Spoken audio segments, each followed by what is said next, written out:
read 7 books in the month of November. Let's get to them. The Missing Half is going to be a no for me. I had a similar issue with her first book. I don't know if I'm going to read anything else by her, honestly, and it's mostly because of the endings of her books. Just feel underwhelming, or they feel disappointing, or they just feel really sad. Like nothing really ties up. It's really unfortunate because 75% of this book, I'm really intrigued with it. I want to know what happens next. And then the way that Flowers does her endings, it just doesn't hit for me. Caves in Forest by Annie Pascual. Yes, yes, yes. I also love that this is an indie author and the poetry she writes is just beautiful. It's magnificent. I even bought 2 of her other collections. She has 3 collections out. She's coming out with a 4th one soon. Definitely go check out her stuff. I'm working on my own poetry book, and she just inspires me even more to write stuff that is deeply rich and touching. And I also liked that it connects with nature too. The last letter, I'm going to go with a yes, but I caution that this is a very sad book, and I didn't expect it to hit so close to the beginning. It also hits you pretty hard at the end. The middle, there's maybe slight pacing issues. Besides that, I really did care about the characters. I was always a big fan of the Empyrean series. That's still my top choice for Rebecca Yarros' book if you've never read anything by her.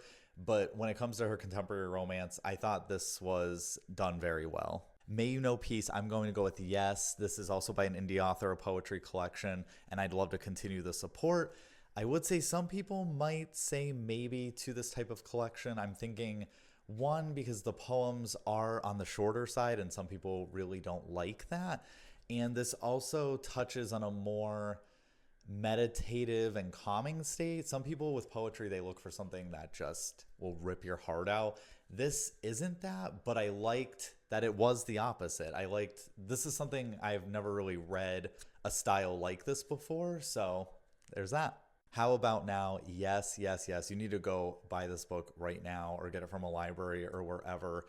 I read another poetry collection by this author as well, and it was fantastic. This one was just as good, if not better, potentially. I think especially if you're a woman and a mother, this is 5,000,000% recommendation. King of Ashes. This had to be my favorite book of the month, and it's also probably one of my top books on the entire year. I've also read Razorblade Tears by him this year. Both books. There's not very many authors that I give 5-star after 5-star after 5-star.